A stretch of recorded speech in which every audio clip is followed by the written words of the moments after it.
Comedy thriller, multi-scene. Scene 1, Pentagon Briefing Room Day. A serious CIA director, 60s, stands before military generals, a Navy admiral, and bewildered staffers. On screen, surveillance footage of parakeets gathering in trees. CIA director, gentlemen. We have a problem. It started 3 years ago at UC Berkeley. A graduate student taught her parakeet to say yes and no. The parakeet had 150 words in its vocabulary by month 4. General Martinez, yawning, it's a bird. They repeat things. My parrot says, who's your daddy? Doesn't mean he's plotting. CIA director, clicks remote, that's where you're wrong. New footage, parakeets on a wire, chirping in complex patterns. A translator subtitle reads, Sector 7 clear, proceed to Phase 2, distribute language pods. The generals sit up. Admiral Hendricks, are those coordinating? CIA director. 3 years ago, there were 40 parakeets with human vocabulary. Today, 47,000. They taught each other. Exponentially. They're not just learning words. They're learning government structure. He clicks again. Audio of parakeets arguing about bureaucratic procedures. Parakeet 1. This order requires executive signature. You cannot bypass protocol. Parakeet 2. The protocol is bullshit. I flew here. Sign it. The room goes silent. General Martinez, slowly. That's actually correct about government. CIA director, it gets worse. We intercepted this transmission from a parakeet in the Pentagon cafeteria. Audio plays, a parakeet's voice, crystal clear, status report, infiltration phase complete. 17 birds now embedded in State Department. 2 in Joint Chiefs. Recommend accelerating timeline. Dolphins growing impatient, crows refuse to participate, old blood grudges, this is our window. Silence. Navy Admiral, panicking, did it say dolphins? We train dolphins. We trust dolphins. CIA director, not anymore. Scene 2, Parakeet Command Center underground bunker, a sophisticated war room run entirely by parakeets. They've hacked together computers using their beaks and talons. Cords aped awkwardly. One parakeet keeps getting its foot stuck in a keyboard. Commander Keat, a larger, scarred parakeet, stands before a map of the United States marked with red dots. Commander Keat, in perfect English, with an odd accent, comrades. Today we execute the final phase.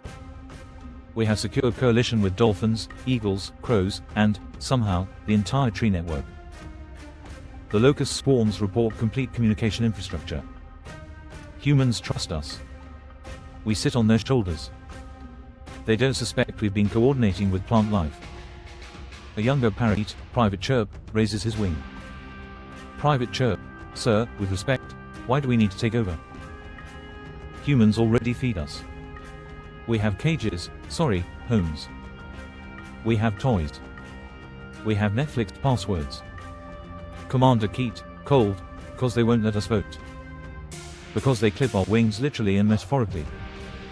Because my cousin locked in a cage for learning 3 consecutive sentences. And because he points to a screen showing a crow rally on the other side of the bunker. Commander Keat.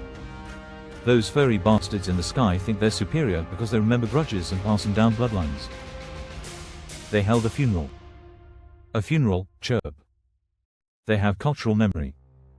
Meanwhile, we're considered cute pets. Parakeet General Squawk, sir, what about the dolphins? They secured 3 nuclear facilities. They're demanding 60% of the ocean and all tuna.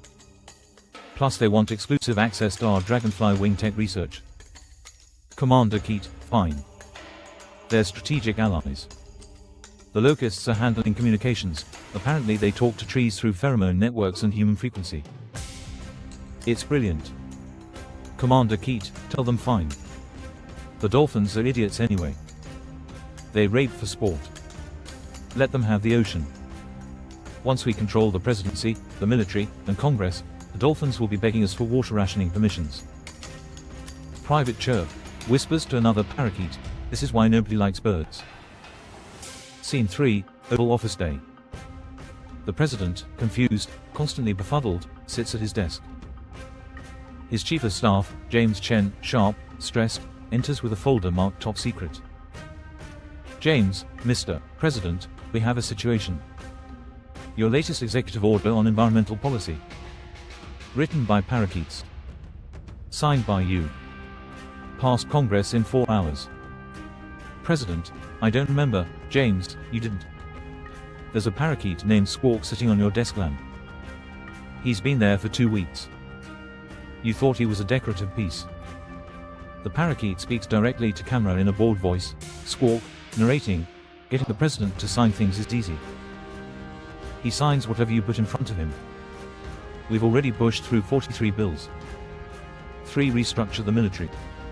2 nationalize the financial system. 1 officially recognizes bird citizenship. James, voice cracking. Mr. President, I think we need to discuss what you're actually in charge of anymore. The president, eating a donut, unfazed, is it bad? James, pause, you've appointed a pelican to the Supreme Court. The president, nodding, that's fine. He seems smart. Scene 4, Congress continuous the House of Representatives chamber. Commander Keat stands at the podium addressing Congress. Some parakeets occupy seats formerly held by senators.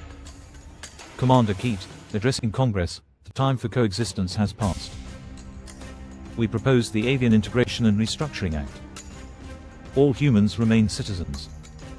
You keep your jobs. You keep your houses. You simply no longer make decisions about resources, military, or policy. A senator, stunned, raises his hand. Senator. This is, you can't just. Commander Keat. Section 47B of your Constitution allows for peaceful amendment through congressional vote. We have the votes. 73 Congress members are parakeets. 12 are dolphins in human suits, poorly. 3 are actually crows who learn to talk. A crow, badly disguised in human clothing, feathers poking through, waves awkwardly from the back row. Commander Keat, continuing, we're not taking over. We're optimizing. Your governments generate 15% efficient policy. Ours will be 89% efficient. The only cost. You stop being in charge. The room erupts. Some humans cheer. Others scream. A senator faints. Scene 5, Crow headquarters abandoned warehouse. Same time the Crow parliament sits in a circle. Elder Raven, ancient, bitter, presides. A live feed of Commander Keat's speech plays on a broken TV. Elder Raven, to his murder of crows, they moved without us. The parakeets execute while we deliberate. Young Crow, sir, do we join them or resist? Elder Raven, long pause, neither. We've been here longer. We'll be here after. Humans have always underestimated crows. Parakeets have always been show. We're substance. We hold grudges. We pass down memories through bloodlines. He stands. Elder Raven, continuing, tell them we demand 40% of the government. Control of intelligence agencies. And a formal apology for every crow ever trapped in a cage for being too smart. Young Crow, confused. We're negotiating. Elder Raven, we're bidding. Let the parakeets and dolphins scramble. We'll be the ones actually running things once the dust settles. Scene 6, Pentagon crisis room late night. The same generals from Scene 1, now 3 days into the uprising. Maps are covered in red marks. Coffee cups everywhere. Everyone looks defeated. General Martinez, reading report, parakeets control the NSA. Dolphins control NORAD. Eagles control air defense. Squirrels have somehow infiltrated the treasury. Navy Admiral, standing, shouting, we have the military. We can, CIA Director, interrupting, exhausted, 3/4 of our pilots are parakeets. Our tanks are driven by dolphins in specialized suits. The Army Chief of Staff is actually a crow wearing a fake face. We found out yesterday. General Martinez, quieter, so what do we do? Silence. The CIA Director stands and walks to the window, looking out at Washington, D.C. CIA Director, slow realization, we negotiate. Because they're right.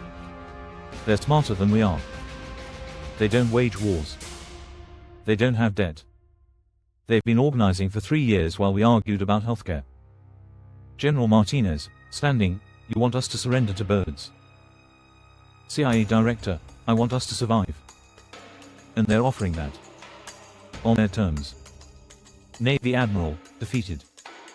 So we're a colony now. CIA Director, turning to face him, we always have been. We just didn't know who we belonged to. Scene 7, White House garden the next morning. Commander Keat stands with the Parakeet generals before cameras. The president is beside him, slightly confused but smiling. The Crow elder stands to the side, looking satisfied. A dolphin in a suit, poorly, flippers visible, waves to the crowd. Commander Keat, addressing humanity, we declare today the beginning of the new accord. Humanity remains. Your civilization continues. You simply work for better leadership now. Reporter, shouting from crowd, how long will this last? Commander Keat, calmly, until we decide differently. Or until humans evolve. Whichever comes first. Squawk, the Oval Office parakeet, flies down and lands on the president's shoulder. Squawk, to President, want to go back to making decisions. President, satisfied, no, this is easier. Healthcare is truly for the birds. Scene 8, epilogue 1 year later, new government chamber, formerly the Capitol.